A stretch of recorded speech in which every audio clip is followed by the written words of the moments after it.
Welcome to the North Yorkshire Safeguarding Children Partnership briefing session looking at the National County Line Strategic Threat Risk Assessment. This is a national document produced by the National County Lines Coordination Centre and the National Police Chiefs Council. So this report provides an annual assessment of the current threat picture of county lines across the UK from April 2023 to March 2024. So if we make a start by looking at what is county lines, and we'll consider the Home Office definition. So county lines is a term used to describe gangs and organised criminal networks involved in exporting illegal drugs into one or more importing areas within the UK using a dedicated mobile phone line or other form of deal line. They are likely to exploit children and vulnerable adults to move and store the drugs and money, and they will often use coercion, intimidation, violence, including sexual violence, and weapons. In practical terms, county lines involves the supply of illegal drugs, predominantly crack cocaine and heroin, across towns or cities within police and local authority areas, as well as exported from urban hubs across county borders. The places they are taken to are known as importer areas. County lines networks use multiple phones to conduct their business. Smartphones are used to communicate with others in the network, including directing those being exploited in workforce roles via encrypted apps to seek to evade law enforcement. The deal line phone continues to be a simple burner or graft phone, generally only capable of calls or texts, and used to send bulk marketing messages offering drugs for sale to users, and only used as such. They continue to operate as many legitimate businesses would, using brand names to advertise their products, appeal to customers, build trust with their product, and ultimately grow market share. Marketing messages will often contain offers and deals to entice in new customers, and this year the most commonly used names were Ace, J, Max, T, Mitch, and AJ. So if we look at the scale of county lines across the country, the diagram maps on the left show a key in relation to exported and imported lines. The majority of recorded lines continue to emanate from the main exporting areas of London, Birmingham, Liverpool and Manchester. In North Yorkshire, the map shows no exported lines, so lines leaving North Yorkshire, and between 11 and 50 imported lines from April 2023 to March 2024. There are continued improvements in recording practices and understanding across policing, and as such, a higher number of lines were identified during this reporting period of 6,644. This was a slight rise in a year-on-year trend, but despite this, the report states that the threat is considered stable. So let's look at the headlines of the report. So the predominant headline is that county lines is being seen as becoming more localised, seeing a tripling of the number of lines that start and finish within the same police area. This means that drug runners, often young people, are travelling shorter distances. It is likely that the recruitment of children, often via social media, will also become more localised as a result of this. This represents the shift from a traditional county lines business model to one that is more local. Although the police have recorded 10% fewer children being involved in county lines in this report, they are still an important part of the drug distribution business model.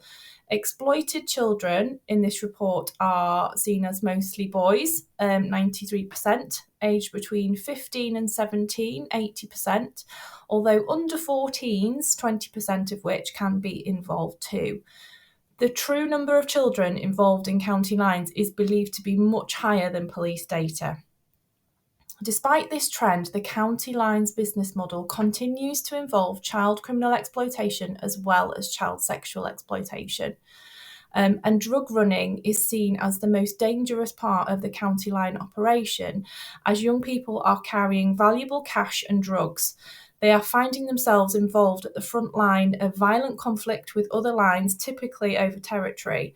Children are frequently used to launder the proceeds of organised crime through their bank accounts, which will be controlled by the gang. The report focuses thematically on missing children. So, criminally exploited young people are often identified after episodes of going missing, particularly over several days. When drug delivery journeys are shorter, exploited children may be running lines without necessarily being considered missing or being missing for long periods of time, making identification harder. Most exploited children were missing from home, 61%, but 16% of the total were missing from a care home. 70% of children were recorded as missing on multiple occasions, on average up to 18 times. It is likely that a more localised model will see children moving or being trafficked over shorter distances when being used or exploited as drug runners. However, the risk of serious harm to a child on a county line and the threat from this type of drug supply business model remains, and the shortened time missing or location found could affect judgment regarding county line involvement. Children are groomed with the promise of money and gifts before being trapped into the day-to-day delivery of drugs. The most prevalent tactic to maintain control is debt bondage. Typically, this means the child being robbed, usually by someone in the criminal gang unknown to the victim, and then being held responsible for the loss of drugs or cash or both.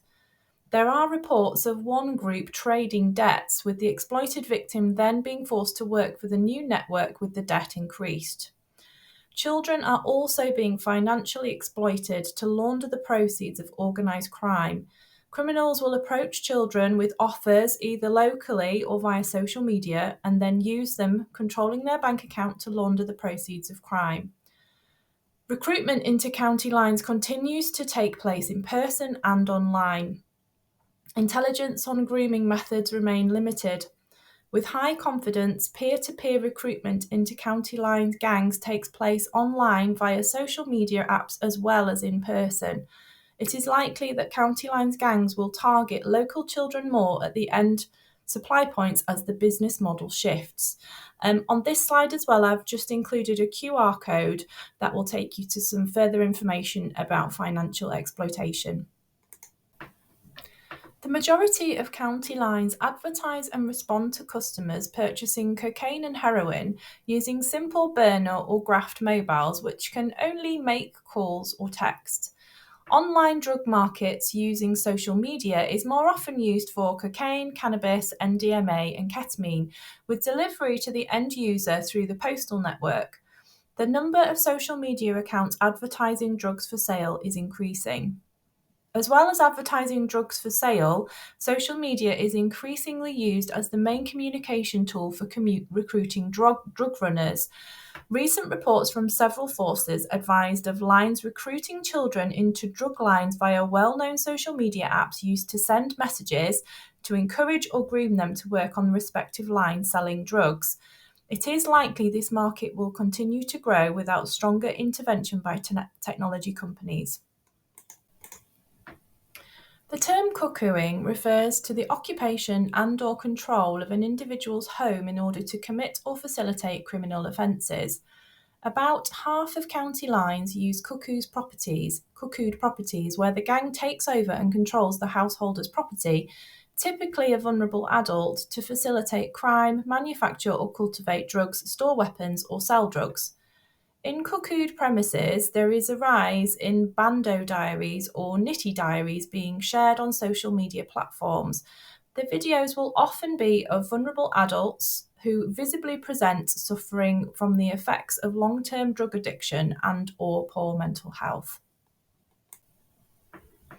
Looking at the key indicators of county lines, it's important to recognise that children from all types of backgrounds have been exploited.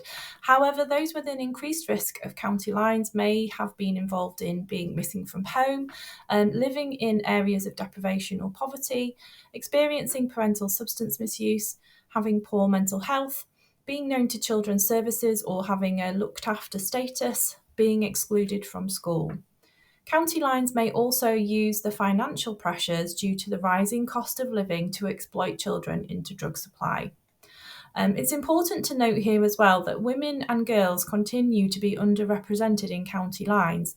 It is possible that gender biases, including unconscious bias, mean that they are less likely to be interacted with by police and professionals, and therefore may be at greater risk as there may be less intervention.